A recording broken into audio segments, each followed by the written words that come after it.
I've restarted.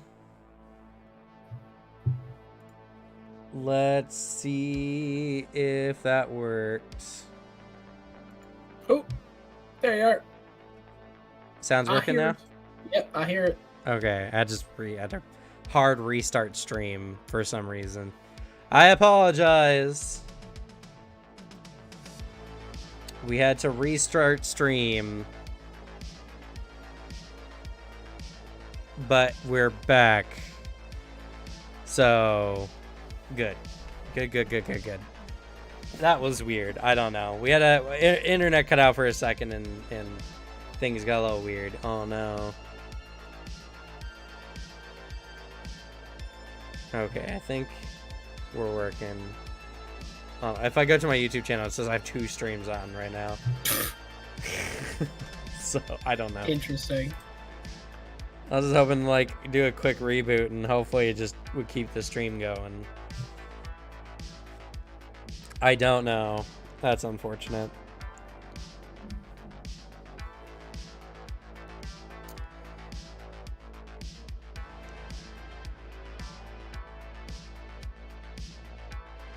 Well, at least we're back then.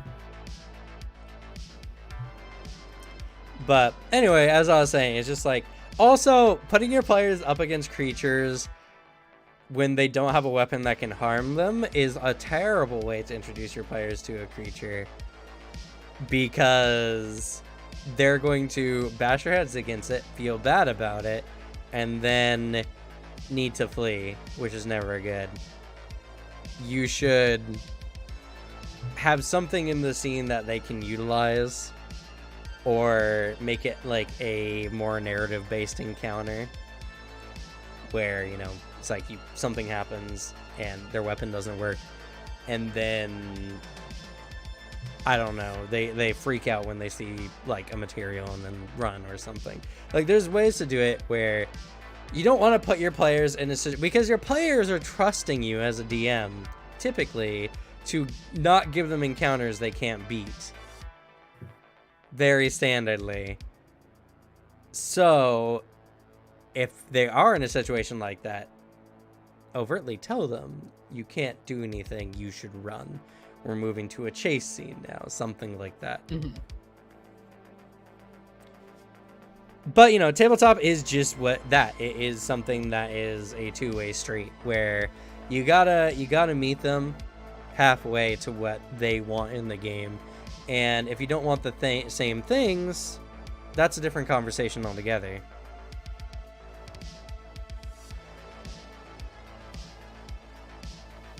Yeah, don't even give them a DC, because then they can fail that and then they'll be even more confused. Just tell them. It's like, there's a lot of people who have this hard understanding, like, but see, realistically what would happen is, like, it's a game, right? If you want players to take it realistically, then you got to set that precedence ahead of time. And honestly, if you're playing a game with people that you're expecting to kind of approach this in a more serious, like, I may give you encounters that you guys can't immediately beat situation, those kind of people who like those kind of games are probably more likely to figure it out. Yeah. After doing a lot of games of, like, MMO style games, when you're in a raid, like an end game raid, there's a huge difference between the people who are new and the people who have done raids before, because people who are new or who are not really into raiding are just going to get frustrated by the mechanics, and they're like, this sucks, this isn't fun at all. But the people who do a lot of raids, who die, you know, just as much, are going to be like, all right, so that didn't work, what can we do next? You know, what can we try next? And then, to be fair, this is not to blame you for not doing that correct. You, as a GM, you should give yourself tons of freedom to mess up every once in a while, you know? Like, you can have bad encounters. Sorry, go ahead. Because at the end of the day, I mean, like, it's still building off that. At the end of the day, like, a bad, like, encounter or two, like, if you're like friends and you're still having fun at a table, like, it's not a bad game. Like, a bad encounter or two, like, oh, I whiffed this one up, whoops, like, that's not gamer. if you have enough like rapport, you can walk anything back. Good enough communication, talk things through, figure it out, know where to go from there. But like at the end of the day, you're playing a game for fun, and that's what matters. Is that you're having fun at your table, and that everyone's having fun. It's actually something that came up recently, as you know, there's a new Pathfinder game starting up soon. I won't spoil anything because I know one of the players is in our chat here. But I was getting some ideas thrown at me. It's for the Pathfinder game Gray is going to be running soon. Yeah, they threw an idea at me, and I was like, hey, I really like the concept of the idea you're doing, but you're going to have new Pathfinder players, and what it's going to sound like is that you're going to cause some bad game feel for new players. Where it's like, hey, like, because like if you're bringing some new people in, especially, or just playing a game, like you want the game to be fun to play. There are mechanics where you're like, oh yeah, mathematically this isn't gonna like impact much, but does it feel good? Because a new player needs to at least feel like they're having fun for them to stick with something. It's the reason why a lot of online games, what they do is they sneakily put you in games with lots of like lower end players or just straight up bots for your first few games online. So that way you're more likely to stick around after a few wins. Exactly. And even I have these problems with my players because like I've gotten so proficient with the system that I can very confidently put my players down to like close to no hit points remaining, all items utilized before they finally kill the boss. And I feel very confident with, and I've been pretty justified in a lot of the encounters I've done this for, but I've gotten constant feedback from my players that is like it was a bad time, or like it was stressful but they managed, or whatever. And it's just something where even though I know they're gonna be fine, or at least relatively fine, and the repercussions aren't that bad, it doesn't mean that the experience is being translated across as well. And no one wants to feel like you're handicapping the fights for them. They don't want to feel like you're dumbing the fights down for them. So whenever you go to them and talk to them about it, they're gonna be like, no, it's fine. Like, it was stressful, but we managed, and I think it was a good encounter overall. I seeing 2020, foresight, or not foresight, hindsight, yeah, that was a good encounter. But during the encounter, it wasn't a fun encounter for them. No. And that's the difference.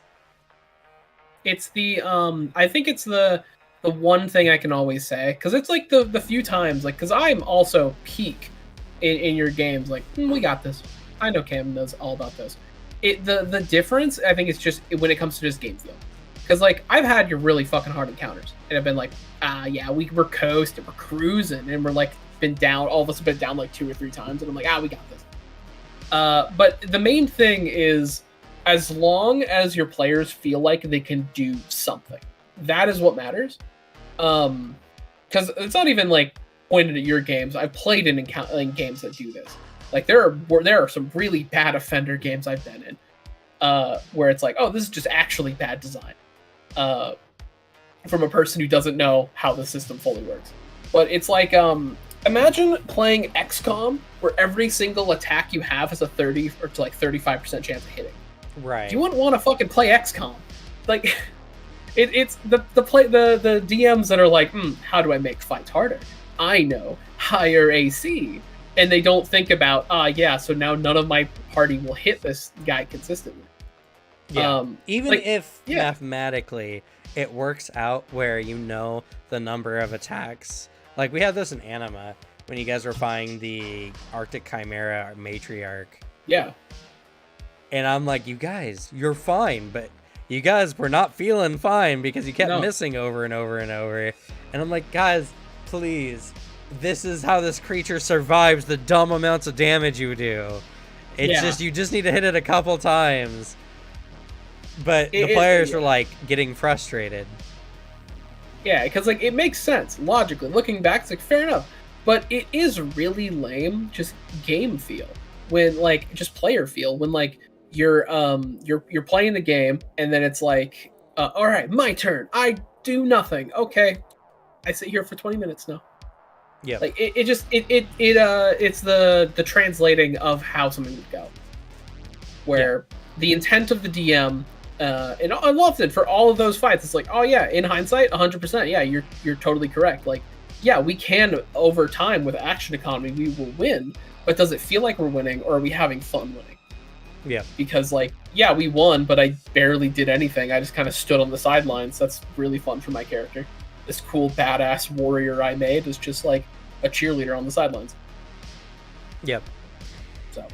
Yeah, so, you know, it's, there's definitely some times where even if you're super proficient with the system or you're a super experienced GM, you might have to change how you approach certain situations or combats or general game styles, because what you think is awesome or fun, or even like your understanding that you're like, what do you mean this was a hard fight? You guys almost had 100% chance of victory. Yeah, you were going to get low, but no matter what happens, unless it was just nonstop, unstatistically likely crits, you guys were going to win no matter what.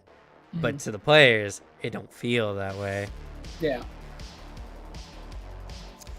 And that's why, you know, my advice as a if you're starting into Pathfinder for the first time, do not make difficult encounters, like, at all, really. Don't make any seriously dangerous encounters by your own math and calculation, because you might be right, but the math might not work out. Or you might be right, but the players aren't going to enjoy it as much as you think they will. So, you know, when you're making your boss monsters, make an enemy or whatever that can take a few blows, like give it like 100 more HP or something like that. Yeah. But something that the players can like reliably still hit. The players need to feel like they're consistently doing damage. It's kind of just one of those things of tabletop in general and gaming in general, I think, is if the players feel like consistent progress is being made, no progress is being made, even though statistically that's not the case. It's always something I did, and like, because when I DM'd, my games were not hard at all. I actually tried to make them a bit hard, but like I kept just not hitting the mark. They were always easy. What I noticed though was like I would design like boss monsters or really cool boss encounters and like major fights that the players were having a fucking blast in. And one of the main reasons was like I kind of didn't really use HP, and this is not something I would ever recommend for most tables. Well, it just worked for the table I was at, where I instead used boss fights and in fights as more narrative tools, where bosses and enemies would end when the fight in the scene most situated a really cool death on their part, so then the party felt like super accomplished. Like, hell yeah, we beat the thing, and everyone's like popping off because they win. You got the music changed right on the beat where it's happening, like all that. That's how I ran it, and for that table, it worked really well for them, and a lot of them were very newcomer players to like 5e, so it worked out super well on that front. Pulling that on like experienced 5e players probably wouldn't have worked very well. Could not imagine also doing that in Pathfinder, but like, I don't know, it kind of adapted how I view like a lot of combats in tabletop games, as like, I feel like a fun way maybe to try to think about it if you're really struggling with like balance on player side or maybe combat player game feel, is like looking from it as a perspective of this is another extension of a narrative. I'm telling a story in this fight where my party is like a bunch of cool warriors who deserve their position as like important people in my world, and like this is their moment to show off their cool abilities or weapons, like let them go ham. And that's at least how I approached it, and found some good results. Yeah. I think that's also just kind of a factor of that when I think about it, and I think it's something that I think about would be cool, but then I don't actually do in practice all too much. Granted, I haven't really been in many encounters where I felt like it was a hard encounter. I've been in either encounters that were impossible or easy. Nothing in between. But like you watch in movies and such, like, right, you watch like Avengers or what have you, and even though the heroes are getting beaten, they're having these moments of like, oh, self-doubt, or oh, like, we gotta persevere, we gotta just get back up, something like that. All these feats of like willpower or determination or whatever. But that doesn't translate into tabletop, like, literally, No. like, at all. Players Not at all. don't look at failure as opportunities to roleplay. I think that's something that needs to be worked on. I think that's something that maybe I'll start working on as well with my players.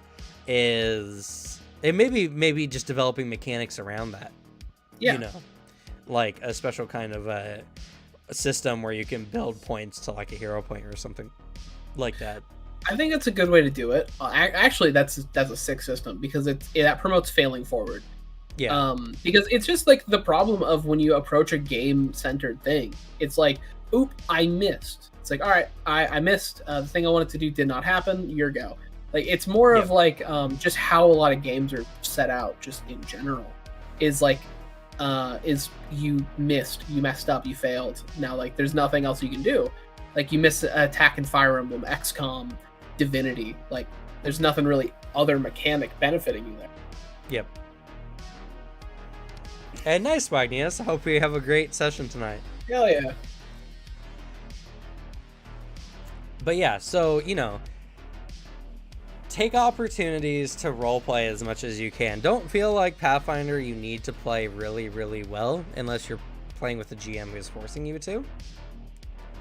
Because the game at its base value, like what the game says is a hard encounter, is actually like more like a slightly difficult encounter. Like the highest difficulty encounter that the XP thing gives your players should never feel like that hard of an encounter. It's just the math doesn't work that way, especially with how like numbers work and everything like that. It's designed so that obviously a difficult encounter is still it's like in video games where video games tell you what the difficulty slider is, but in actuality it's like whatever your difficulty you're picking is 2 slots down from what the actual difficulty would be. Good old Pathfinder, at least it seems like difficulty and balancing's a lot better. Oh my god, I hate most video game difficulty options. A lot of the times they're just so bad. Yes, let's make your game hard. I have the best way to do it. Let's just make enemies have more health. Have more health, yes, and do more damage.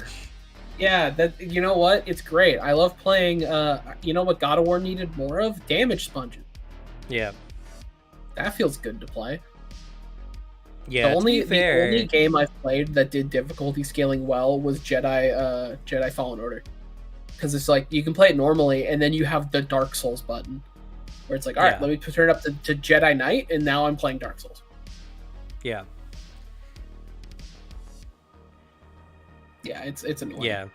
And to be fair, it's just hard. Because one thing, like especially in tabletop, it's very hard to make enemies have new movesets in a way.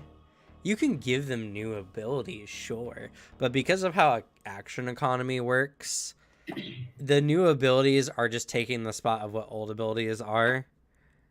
And if it's like a condition the players may have to get around, that's one thing in Pathfinder that can be frustrating, and it's just how it is. If you don't have the way to get rid of conditions, there's just nothing you can do. You're just going to have them. Yeah, true. Yes, difficulty that just removes player options is also really terrible.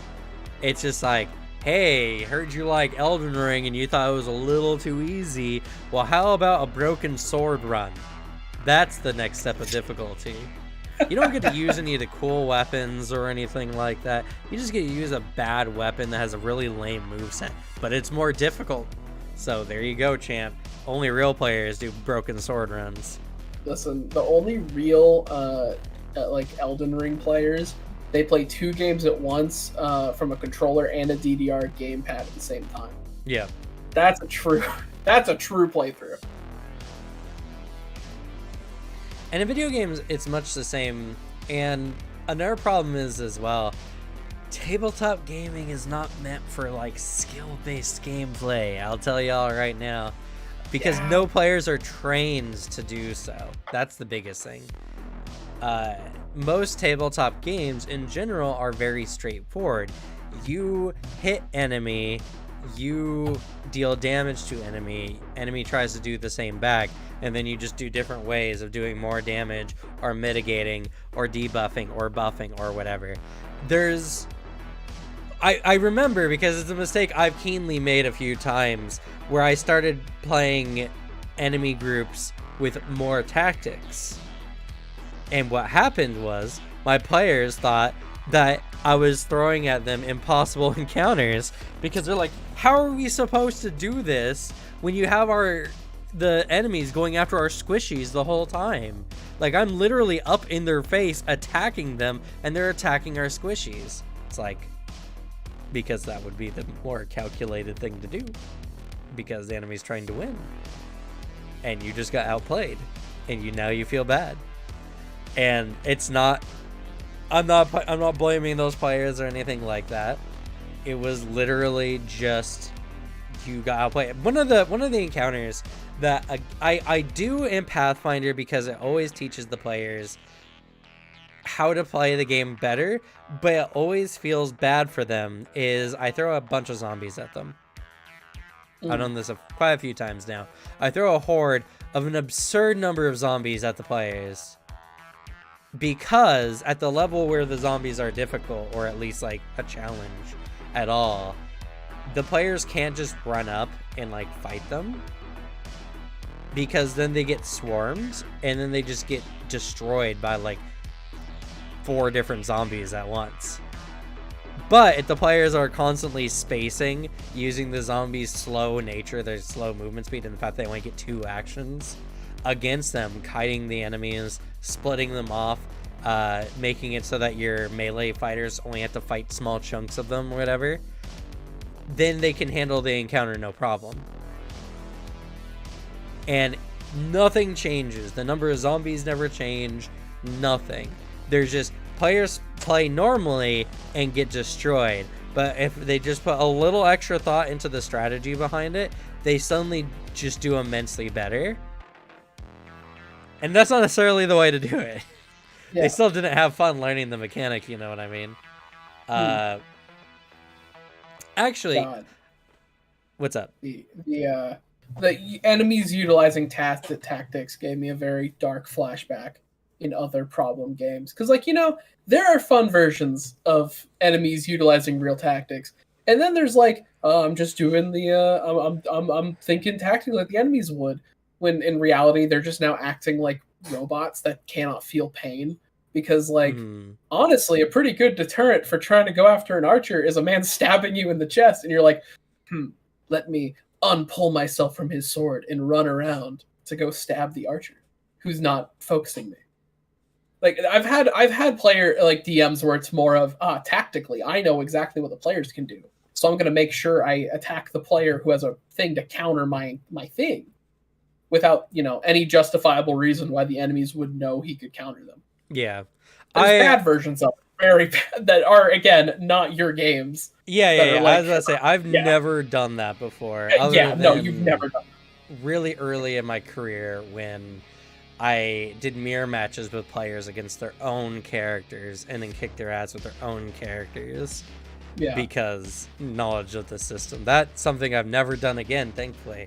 But that was definitely one of my bad moments as a GM, for sure. Yeah.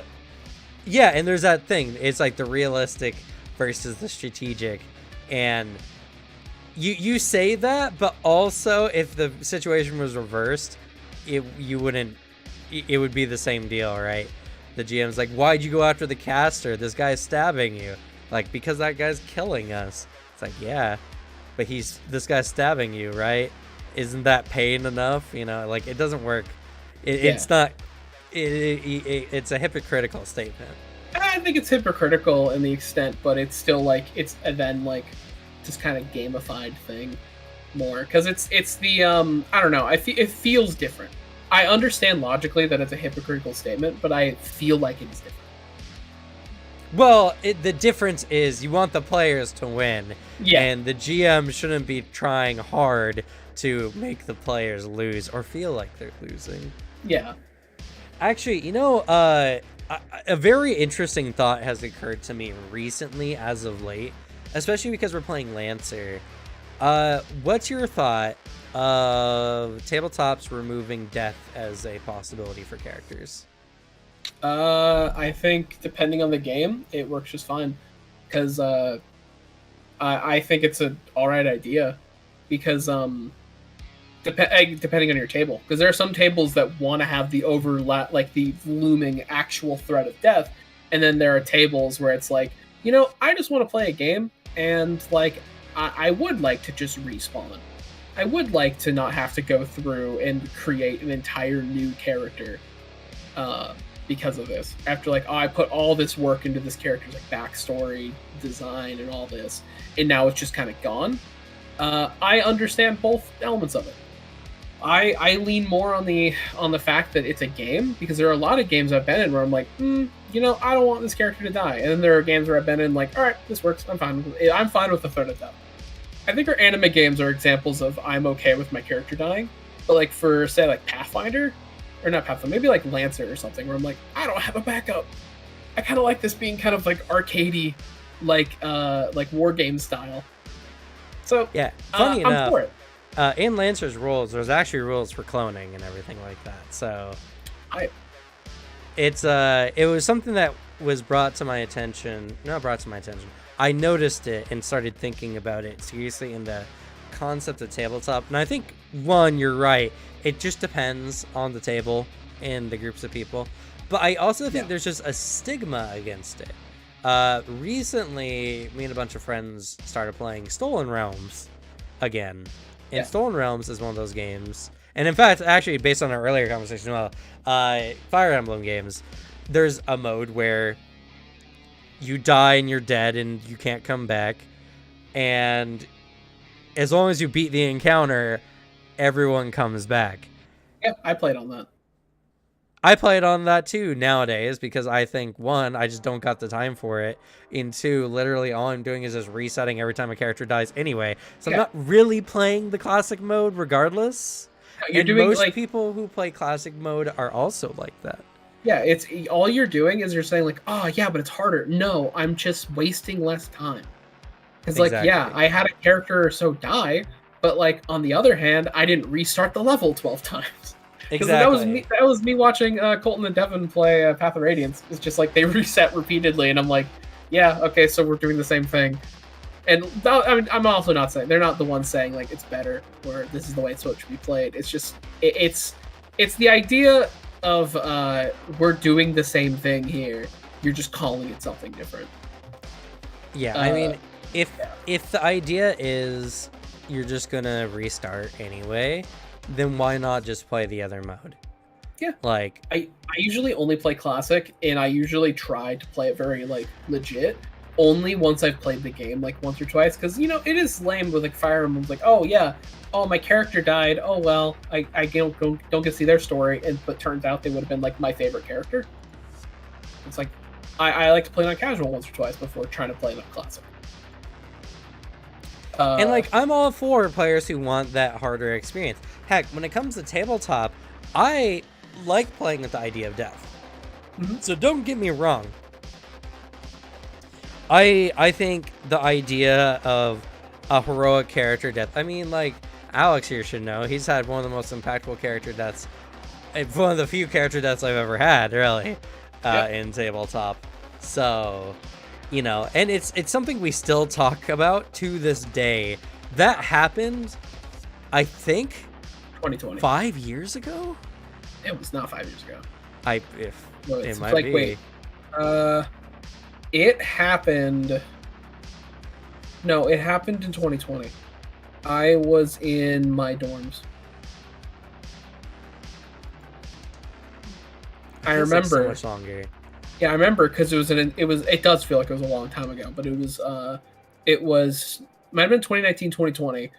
No, it was 2019 November, because November 2019.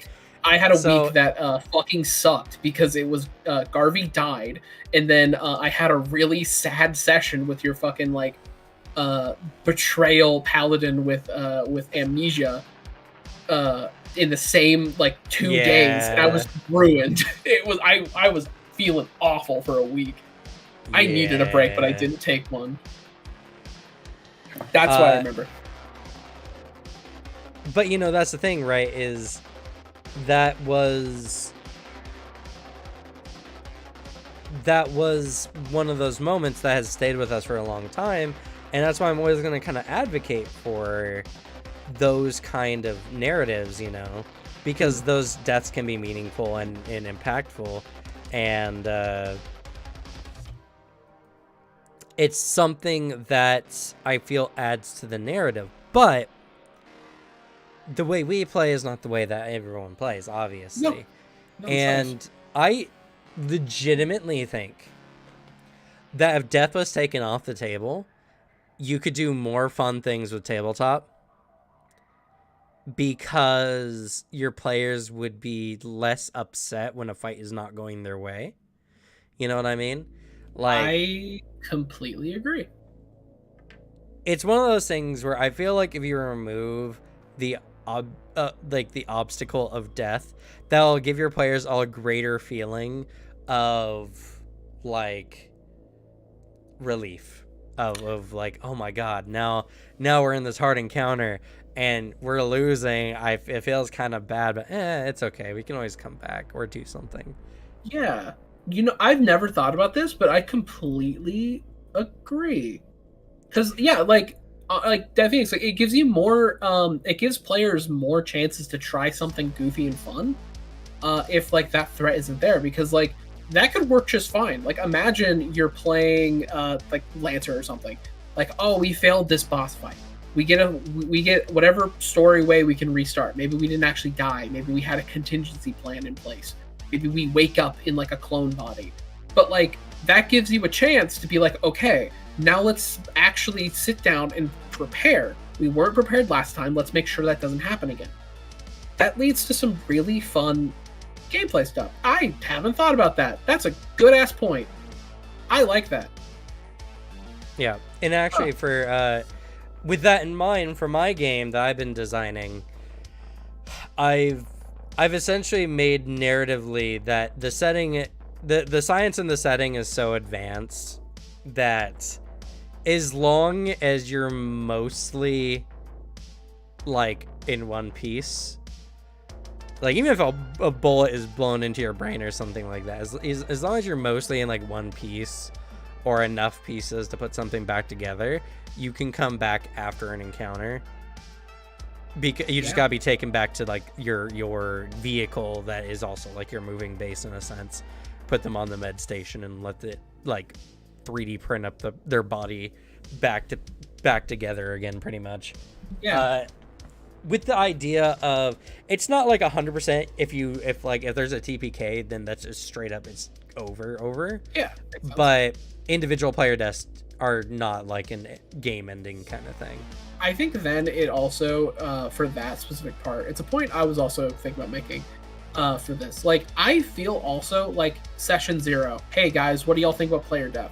I don't think that does anything, because here's the thing, I truly believe this. If a player has not had a player death in a game before, when you ask them that, they think like, oh yeah, I kind of like the idea of a player death. Yeah, I kind of think like this. I don't think they truly know until you've got a gun to their character's head, like looking them in the eyes.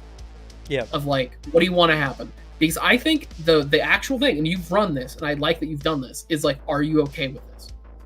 Yep. Where it's like, that is the way to run it. It's like, you don't know until you're actually hit with the consequences, to be like, hey, I can kill your character right here. What do you want us to do? Open that communication. It doesn't kill a moment. It never killed a moment for me. And even then, I was completely fine with both with all the character deaths I've had in your games. I think they were handled well. I liked them. It was a good moment. There are games I've been in where I wouldn't want that, and for those specific games, I think they fit really well. Because they had like a purpose. It felt like it didn't feel like I was just like targeted by a DM. It felt like my character slipped up in a moment or reached an actual good end to their character. You don't know how it's going to feel until they actually are about to die. Thanks, Christian Camacho, for the sub. Hell yeah. Glad you enjoy the content.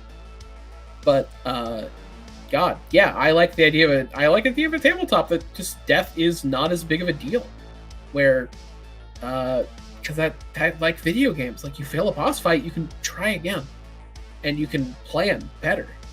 And you're like, I know how to counter you now. And it's so much fun when it takes away the thing in video games that's so fun. Like the struggle against something, and then like through your own knowledge and like skill, being able to like come out on top that one time.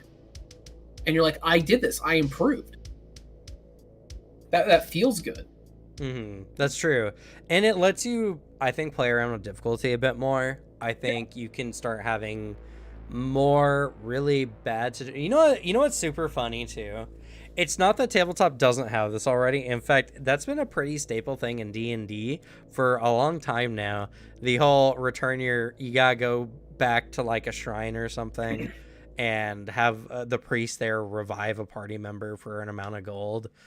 Or even players having like the ability to revive and such like that. It's something that has been very prevalent in a lot of tabletop, but we just never come across it because one, we played Anima, which has a very strict you're dead, nothing can save you. There's no reviving spells.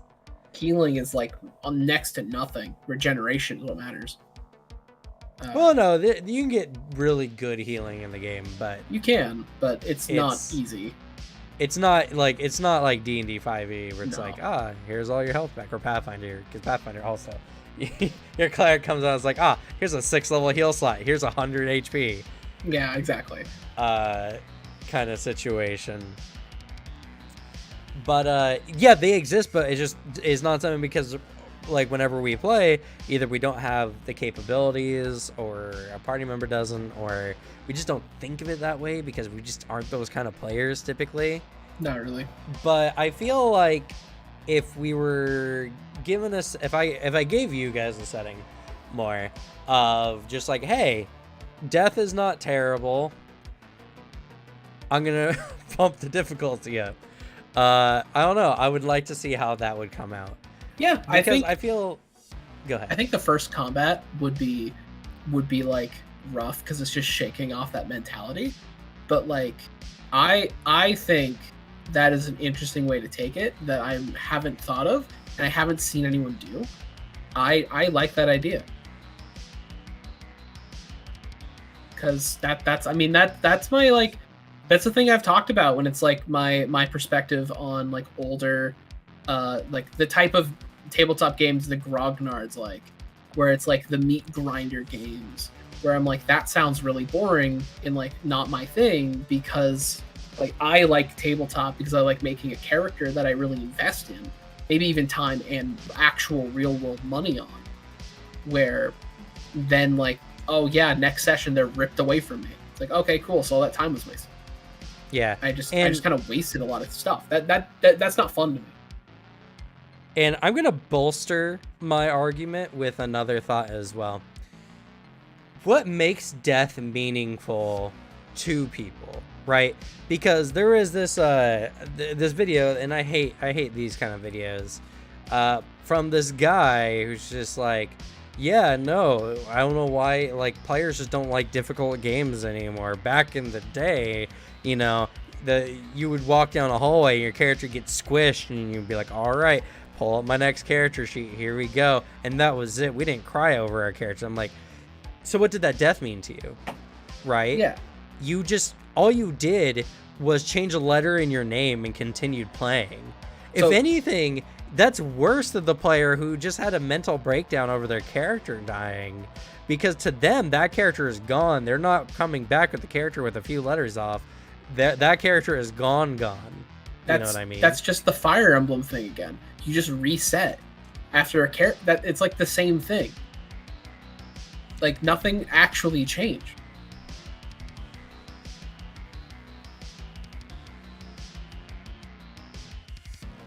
Oh, that's actually really cool. I love Rock Grind. I haven't watched any of it. That's one that Zora and the Bear runs. Oh, I haven't seen his Pathfinder stuff. Yeah. Rock Grind is really, really good though. But yeah, I definitely think, right, death is something that only has as much meaning as you put into it. Hi, Gray. It's something that I feel like, right, how meaningful a death is for the player who's like, I don't care if my character dies, I'll just try something else. And the character's like, I don't want my character to die. The death is different. It's not the same value. You know what I mean? Yeah, to some players, the death is, new build to try out. For another player, it's my baby. My child died. So if you remove the objective of death, it's just making it where, okay, your character dies, you get to pick whether they come back or not. Yeah. In whatever fashion. And that balances it out, because then the players who love their characters won't have to deal with it, and the people who don't care about their characters dying can just pick something else anyway, and so it's just equal value. You know what I mean? It's for all these people, and this is something I absolutely hate about game elitism. I used to know this guy, right, who was like, I hate when people tell other people how to play a game. I think it makes people worse players. Mm-hmm. And it was just frustrating, because I was like, so you're saying that because they don't play the games the way you do, they're worse gamers, is what you're straight out saying. That because they're asking you how to do something rather than figuring out for themselves, they're a worse gamer than you. And you'd be like, well, yeah, I mean, they're not even trying to figure it out. It's like, did you not consider that maybe you just care more and that's how you want to play? Because players don't have to play gaming or be as invested in you in what is gaming. And the grognards are a lot the same in a lot of ways, where they're like, tabletop's so easy now. You know, where's the whole rocks fall, everyone dies? That's not even a thing anymore. My character can fall off an 80-foot cliff and survive, you know? Yeah,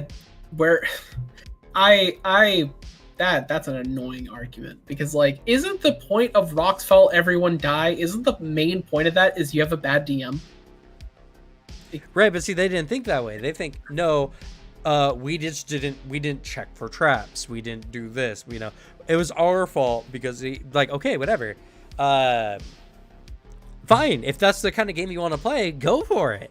That doesn't make you better players. You're just playing in a more, like, intense game. And the thing is, those characters dying to you obviously didn't mean enough. And if you're saying that it did mean a lot to you anyway, but you got over it, then you should understand and sympathize with players who don't want that to happen. Some players aren't in the same mental capacity to handle that kind of loss. Yeah, traps in Pathfinder 2 are still pretty brutal, but they're not instant KO brutal. Yeah. The Pathfinder traps are rough, and I really like that there's just, for the games I've been in, a pretty solid tactic of, all right, let me disarm the trap by walking into it. You just have the tank, like, eat the traps, like, with their body.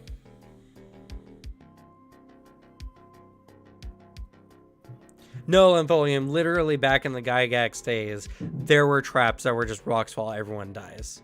Yeah. It became a meme afterwards of this is what the DMs do to corral their players. But literally, in the original Annihilation Vaults, there were so many instance death traps. So they were just actually a thing, and stuff that people actually had and still wish was in gaming, which is silly to think because you could still have it in gaming. It's not like it went away. It's just not hard coded in anymore. Yeah. It's man, I really need to start working on the game I'm designing, like getting it actually on paper. Because there's so many things that like I see in tabletop, and there's a lot of things that I'm growing as a person, understanding that like things like death, right? They have meaning only when you give it meaning. So if you're in a game where the death of a character is something that can be changing in a big moment or whatever, that's up to the players and the GM in that game. That's not up to just the concept of death that's just inherently better. Because you know what, I'll tell y'all right now, I've seen people take death with their characters really, really badly, and it wasn't profound, it wasn't life-changing, it wasn't deep, it was frustrating, and they just took it out on the game and the GM, and it wasn't anything that made anything better, and if anything, it made that player bitter. And that is just a situation of death means differently for different people. Heck, even removing the chance of death doesn't remove frustration players can have. Otherwise, no one would get angry at video games, right? Because you could always play again. You can always do that boss battle again.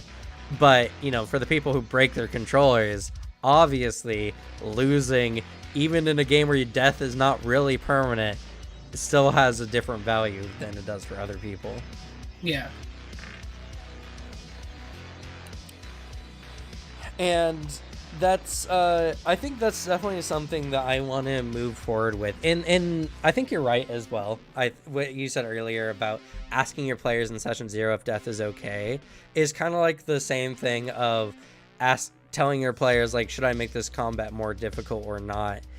Players don't want you to baby them. They don't want to feel like you're giving them the handicapped version. They don't want to feel like it's easy mode, you know. They don't want to be looked down on. That's not what you're asking typically when you're saying, do you guys want to have death in this game? It's not you're saying, hey, do you want this game to be easier? It's saying, hey, can we remove something potentially damaging from this game to help you guys? You know? And I think we need to get over this idea that difficulty is, one, necessary in gaming, and two, is what makes a good player versus a bad player. Because people want to play tabletop for a wide variety of reasons, most of which are escapism and empowerment. Taking that away from them is not giving them what they wanted in the experience. And if you want difficulty, and trust me, I'm someone who wants a difficult game. I'm someone that wants a tabletop that makes me think, and I enjoy strategies. Hell, one of my favorite MMO experiences ever was literally in a really bad MMO called Onigiri, which was the super anime Weibo game back on like the Xbox 360 or something. I can't even remember. And we were at a point where we were just getting destroyed. And this was not a game that had like standard classes or like the Holy Trinity innately. Your abilities were based on what weapon you were using, and we were just all using certain kinds of weapons. And we eventually had to make a strategy to beat this boss by using, you know, good strategy. And I had a blast with that. That was so fun. Just discovering how to play the game and actually make it work. And that was a lot of fun. And that came from just losing a fight over and over and over again. Yep. And that was fun for me. I know a lot of people who can't handle literally losing at all. I know a good fair number of people who are the worst sore losers whatsoever, and that's fine. They can play games where they're guaranteed to win, And that doesn't make them a worse player or lesser or anything like that. They're there for a different thing. They have different values. Yeah, at the end of the day, you're playing a game to have fun. Have fun. Whatever your version of fun is, that's valid. As long as it's not coming at like the expense of another person, you're good. Agreed. Yeah. And I'll also posit, if your intent was not to lose, then why are you trying to win? So if you beat all your encounters, was the game really that difficult? Yeah. I'm just saying. Yeah. That's something to think about. Because it is like it is interesting because there are modes where it's like, do I want to think today or do I want to like have fun?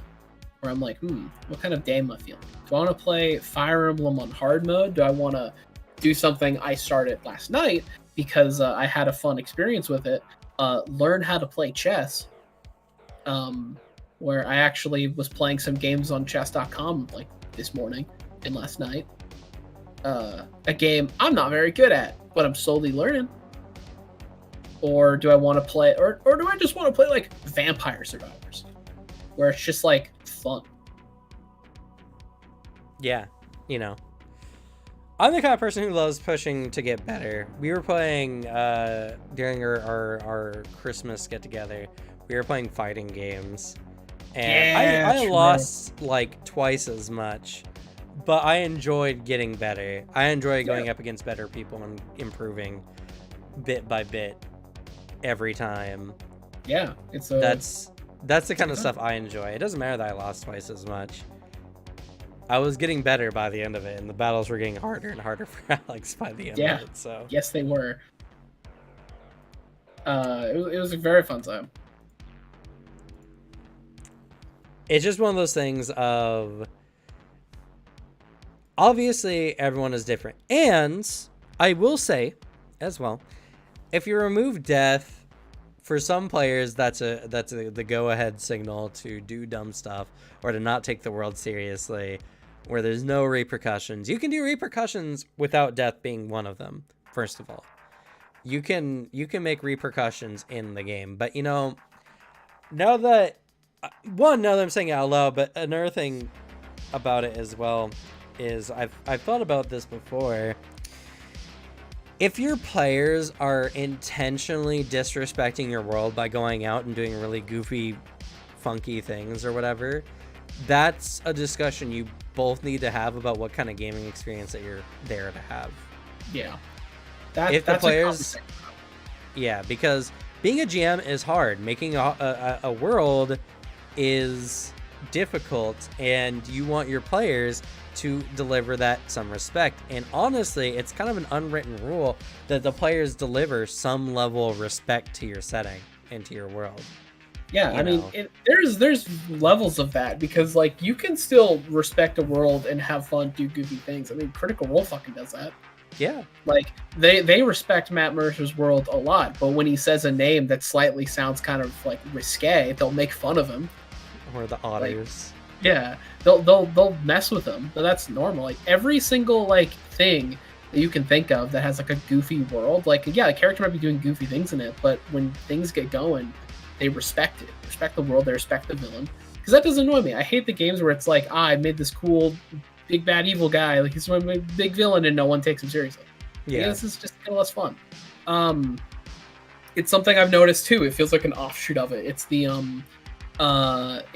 the excessive amount of lamp shading that has been very prevalent in storytelling these last like few years, where it's kind of pops up in tabletop a lot too, where it's like, hey guys, isn't this like narrative trope so weird?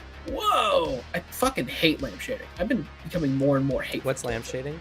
Lamp shading is the narrative thing of like, hey guys, isn't this thing weird? Oh man, we're in a fantasy world, there's dragons? That's wild, this isn't normal. It's calling attention to something like a trope or a narrative device and making a joke out of it. But like Marvel does it with like the whole like their writing style in like, or Forspoken has been doing it too in recent news.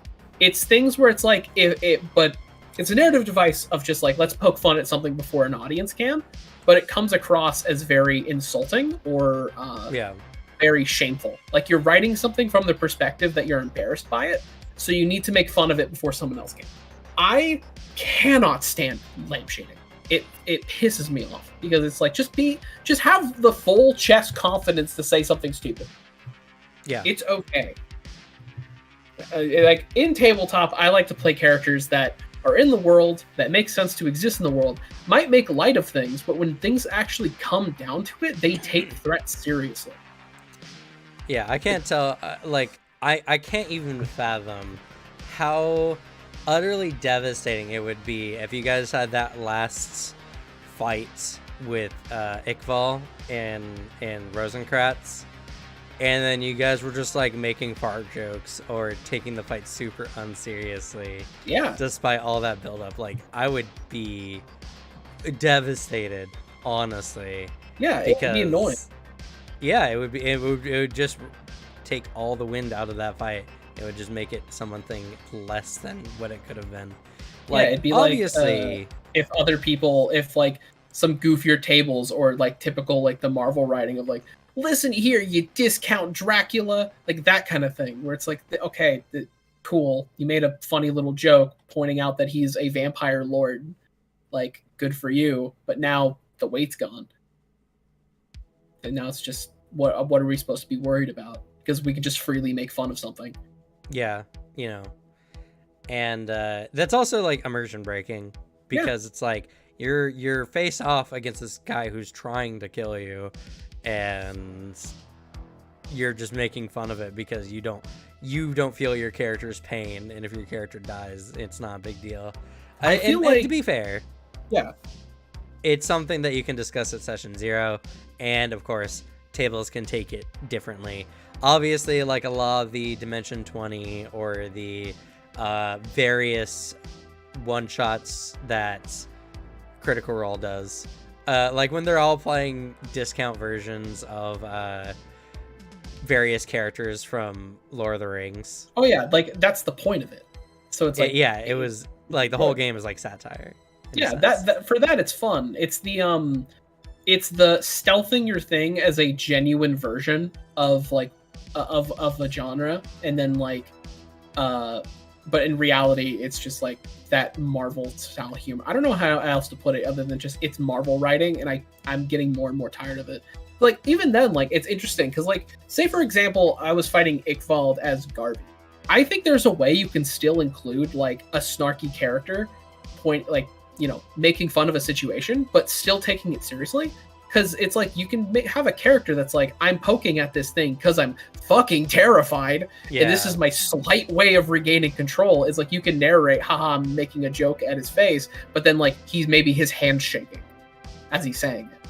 That's a good way to do it, honestly. Yeah, that small add-on would make a lot of weight difference, actually.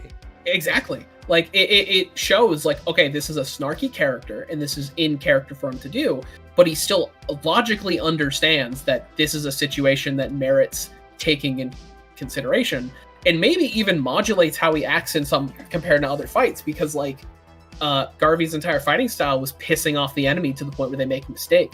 Maybe he finds an enemy that doesn't make mistakes or can modulate their emotions so well that like it's not a threat to them and it doesn't actually affect the fight, and now you're just drawing aggro. Like it can, there are ways to keep that tone and still like not be insulting to your DM. Yeah, and it's something I saw the Rules Lawyer, or not the Rules Lawyer, we had him on TableTalk. He has a podcast. Mark Seifter? No, other guy. It's like one of our. He has a podcast about how to play Pathfinder. Pete. Yes, from him. the Rules Lords. Yes, I saw a tweet of his where he was talking about that was his biggest pet peeve, and that's the reason I've been thinking about it. Is like he put out a really good tweet of like, hey, this is actually super insulting and a pet peeve of mine. I'm like, you know what? Same. I completely agree. Yeah, and that's one of my pet peeves as well, is people just not taking this setting seriously, because I'm an immersion based tabletop player. I excel when the immersion is amplified. More everyone gets into character, the more I can get into it, and the more I can like really tap into those feelings. And again, discussions you have to have. I guess we kind of divulged for about the last 30 minutes or so, but another good piece of advice is bring any concerns you have to your GM as early on as you can. I recommend GMs do a session 0 to establish what kind of game you guys are running. And, you know, I think tabletop needs to start shifting its idea on different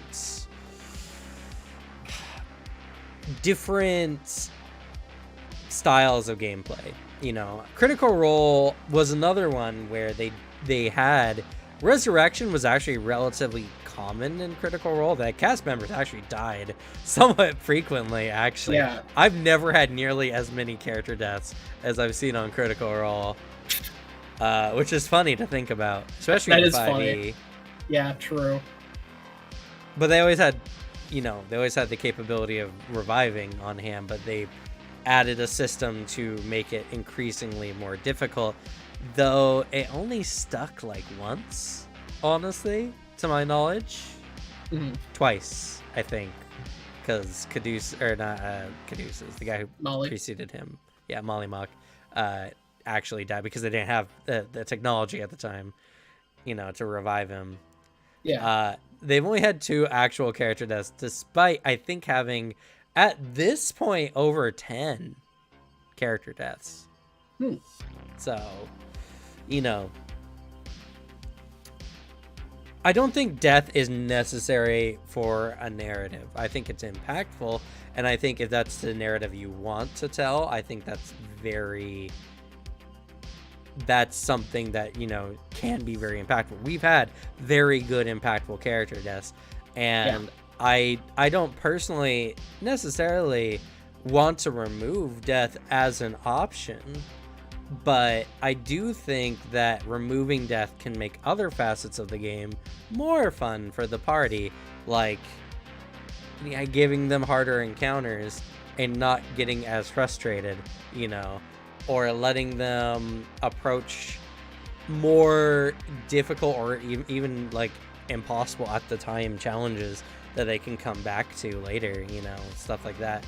Like letting the players actually like learn to gamify the system without that fear of immediate instant death, you know? Yeah, I think the simple add-on of like they're harder but repeatable fights almost. Yeah. I feel like is a good method of doing it. So that's something I've been considering for my game, and I think I might implement into more games we have in the future, depending on the style of game and everything like that. Vampire the Masquerade, I feel like death is something that's very big in the setting in general. The characters are already dead, so it does play a part.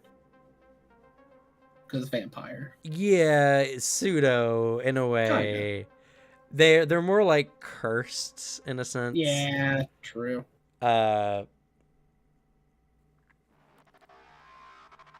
Because even like dying to become a kindred doesn't, you don't come back as the same person. Like a lot of things might be similar, but who you are fundamentally just has changed to unrecognizable degrees. So yeah, true. A death for the kindred is something that's a lot more weighty because they're an innately like immortal race in a sense.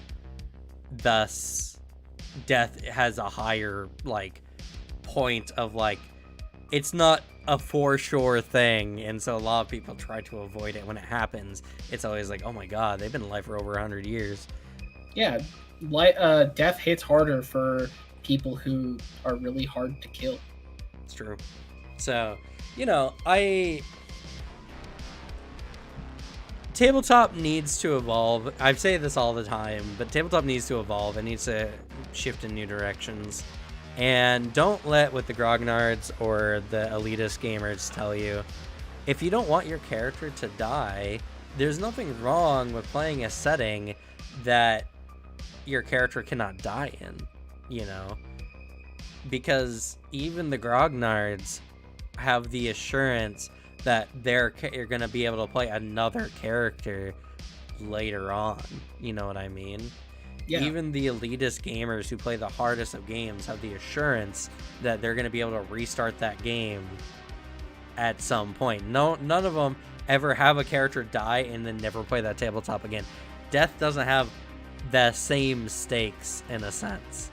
So, you know, all they're doing is just looking down at you because you have a different value for individual character death.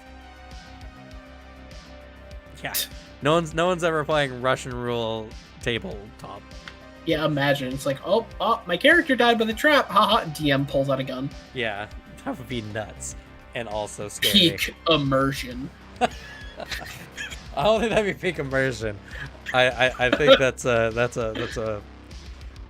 a fucking Saw game. Yeah. Saw, only you play D&D characters, and the lessons you learn have to be done in character. Imagine, like, you wake up in a room, there's a table, everyone's tied to it, Jigsaw voice, you all take D&D too seriously. I will show you the true consequences. That'd be such a dumb parody video. That'd be hilarious. I think that'd be awesome, though. Yeah, but you know, that's the thing, right, is death is a tool to be used to enhance an experience, not to punish. Players shouldn't be punished at all, honestly, for playing tabletop. Players should only be punished for, one, disrespecting the GM or their setting, or disrespecting their fellow players. The only punishable things should not be for doing poorly in a game, but gaming poorly by being a bad player. You know what I mean? It's we need to remove these ideas of like difficulty being necessary or everything like that. The point is to have very gripping narratives. I feel like removing death actually can make the game more difficult because players are less upset about the difficulty in a sense. But not always. Again, I know plenty of sore losers who can't even handle losing in a tabletop setting. So yeah, true. But that's going to be it for us today. We did deviate a little bit. We didn't seem to have too many new players here in the chat, honestly. A few, a good handful. Glad to see y'all here, of course. And always feel free to contact us on the Discord if you got any questions about tabletop. I'll be doing my best. Also, check out one of the many, many great channels. I highly recommend How It's Played, a wonderful channel that I have learned a lot about Pathfinder 2e and is a very good resource. As well, check out the Welcome to Pathfinder video that I made last week. It was a really good video that gives you a lot of good resources of people you can go to get different kinds of information. No Nats Ones is a really good one. The Rules Lawyer, I think, is a very different kind of take, but very interesting nonetheless. And as well, following Rise of the Rule Lords on Twitter is a really good way to kind of get a finger on the pulse of everything Pathfinder 2e. True. A really great guy. I got to speak with him personally a few times now, and someone that I think definitely has a very strong understanding of tabletop in general, not just Pathfinder. And, you know, as I said in the video, one of the few guys who has straight up said Pathfinder 2e is not even his favorite system. Despite how invested he is in this game as it is right now, it's not even his favorite. So, and also just a super nice guy. That exactly. He's great to talk to. And hopefully next week we'll have our guest on. And if we do, then we'll be talking about some more specific subjects. And if not, oh well, then we'll do something else. We'll have to see. Likely will happen, though. I know he's been excited to come on before, and we've been in constant communication. And what a dude. What a dude. And as well, be on the lookout tomorrow, Magus build. It's going to be really, really good. I'm very excited for this build. It's it was a fun way for me to kind of look at Magus and find a interesting way to play it. And hopefully y'all enjoy it as well. It's also going to be our first sponsored video here on the channel, which is going to be amazing. And the first of many, I imagine. I hope so. I hope so. This one's a one-timer, but hopefully more in the future. And in 2 weeks, on the week of the 6th, I will be doing 1 or 2 videos on some new archetypes in the Treasure Vault book that's coming out soon, which I'm very, very excited for. I'm excited to see it. Stay tuned. Like, follow, subscribe, do all the good stuff. We got great things coming out here on the channel. We're on our way. We're almost at 2K. My goal is to get 2K subs by the end of February, which I do think we got a really good chance of having happen. I think so too. And once we hit 2K, I've never seen channels at 2K. They're either at like 1 point something K or like 5K. So Sure. I have a good feeling that by the end of this year we're gonna be at like over 5K. I'd put money on it at this point. Honestly. But yeah, that's it for me. What about you, sir? What can we do for you? Check me out on YouTube. I'm Blue Boy on YouTube. I put out a new video today on a funny little character named Belisarius Call. Quite the interesting like nut job. I'm getting close to getting 1K myself. Personal hope of mine in February to actually have the requisites to be monetized. Because I'm like right there when it comes to watch time, and I'm like 120-ish away from 1,000. So yeah, anything you want to do for my videos, greatly appreciated. Share them around, watch them, like them, whatever. I think there's some fun stuff there.